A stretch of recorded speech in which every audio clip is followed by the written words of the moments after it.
сыртта жұмыс жасайды деп ойлаймыз. Сіздерге зор денсаулық тілеймін. Жағдай біздің қойын қолтық қауіпті де қатерлі қызметте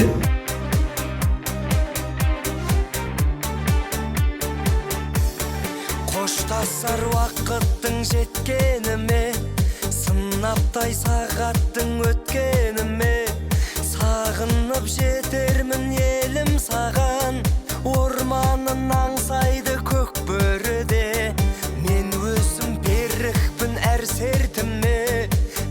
Бұл ауыл қызметбасының орынбасары азаматтық қорғау полковнигі Нұрлан Нағашыбайұлына, Шиелі ауданы 10-ші өрт сөндіру бөлімінің бастығы азаматтық қорғау полковнигі Самат Серікұлына,